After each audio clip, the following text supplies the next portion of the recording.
What's good, fam? Welcome to Woodson's Wisdom series on the Political Education for Freedom podcast. And this special series during Black History Month, we dive into the heart of our history, shining a light on the stories that shaped us. I'm Nitra, and today we're kicking it off with a heavy hitter, the journey to and the boiling tensions that paved the way to the Emancipation Proclamation. Now, when we talk about emancipation, we're not just talking about a piece of paper.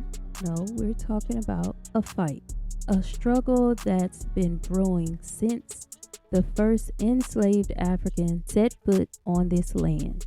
It's about the spirit, the resilience, and the unbreakable will of our ancestors. Now, let's get one thing straight. Emancipation wasn't a gift handed down from above. It was fought for tooth and nail by our ancestors who refused to accept bondage as their fate. The road to freedom was long and fraught with tension, both on the battlefield and in the souls of the enslaved. Every day, under the crack of the whip, we held onto a dream of freedom, of breaking these chains. We whispered in the fields, sang it in our spirituals. Freedom was coming. It had to. The Emancipation Proclamation that came on January 1st, 1863, it wasn't Lincoln waking up one day deciding to free the slaves. No, that's not what happened. It was the result of years of blood, sweat, and tears. It was the Underground Railroad, the slave revolt, the abolitionist movement, all of that pushing and pushing until something had to give. Quote from a well-known historian says Lincoln's proclamation was a strategic move during the Civil War, sure, but it was also a testament to the pressure from African American communities and their allies. They were the true architects of their freedom long before that document was signed. This proclamation, it was just the beginning. It didn't free all the slaves, and it sure didn't end the fight for equality, but a declaration that shook the foundations of slavery in America. In every whispered prayer, in every weary step, we carried the weight of our chains and the fire of freedom in our hearts. We knew deep down that no man could change what God meant to be free.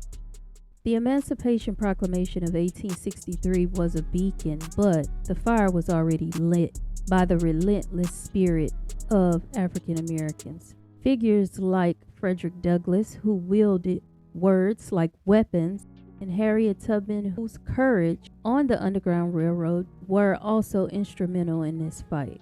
The proclamation was a culmination of years of resistance, both overt and subtle. Enslaved people sabotaging their labor, running away, or simply maintaining their humanity in the face of inhumanity. These acts were all threads in the tapestry of emancipation. And let's not forget the role of Black soldiers in the Civil War. Over 200,000 African American men fought in the Union Army and Navy, their bravery and sacrifice proving that they were not just fighting for freedom, but also for the right to be recognized as men, as Black men in America. All right, fam, it's time for the real talk part of the show. Welcome to America is Racist. This is where we keep it 100 on Woodson's Wisdom, breaking down the hard truths and the raw history that shaped our streets and our lives. We're not just spinning tales, we're laying down the facts, getting to the core of the real, ripping back the layers, finding out the why behind the what. So let's break it down and chart our path forward together. We're shining a light on the dark side of history, those moments when the worst of white society left a mark on our history. A reminder of the struggles we stood up against and the strength we carried.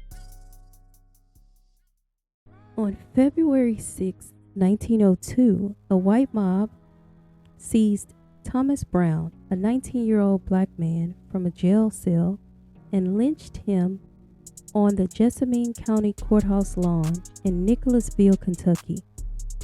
Mr. Brown had been arrested for an alleged assault on a white woman, but never had the chance to stand trial. The deep racial hostility that permeated the South during this time often served to focus suspicion on black communities after a crime was discovered or alleged, whether evidence supported that suspicion or not. Almost 25% of all lynchings involved allegations of inappropriate behavior between a black man and a white woman, which would be characterized as assault or sexual assault. The mere accusation of sexual impropriety regularly aroused violent mobs and ended in lynching. Allegations against black people were rarely subject to scrutiny. On the night of the lynching, a mob of 200 white men assembled at the jail and seized Mr. Brown from police. They then hung him from a tree in front of the county courthouse. Though news reports identified the young woman's brother as a leader of the mob, no one was ever prosecuted for Mr. Brown's murder, and authorities concluded that he met death by strangulation at the hands of parties unknown. That's a quote.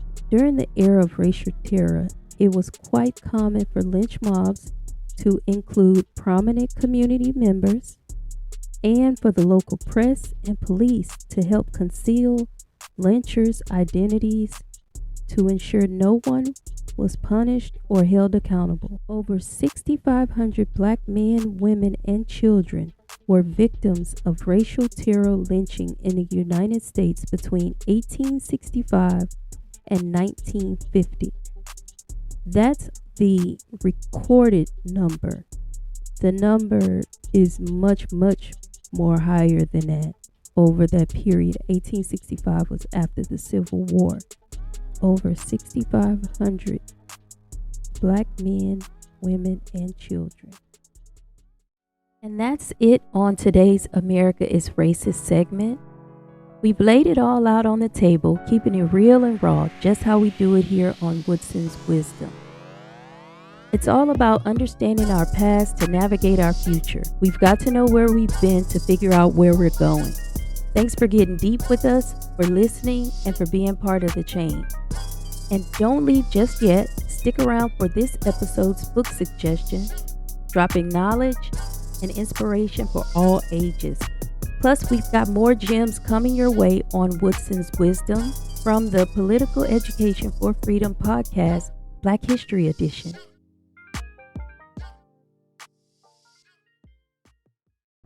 Before we wrap up, I want to share some powerful children's books that bring this era to life for the younger generation. Check out Moses, When Harriet Tubman Led Her People to Freedom by Carol Boston Weatherford. As we reflect on this chapter of our history, let's honor the resilience and agency of our ancestors. Their fight for freedom was not just about breaking physical chains, but about affirming their inherent dignity and humanity. Remember the real heroes of this story. It's not just about Lincoln or Proclamation. It's about the countless unnamed warriors who dared to dream of freedom against all odds. Their roots run deep, and it's on us to keep their legacy alive. Thanks for joining me on Woodson's Wisdom. The roots run deep. Keep tuning in to the Political Education for Freedom podcast as we explore more chapters of our rich and resilient history. Remember, our roots run deep and our spirits run free. Peace and love to all.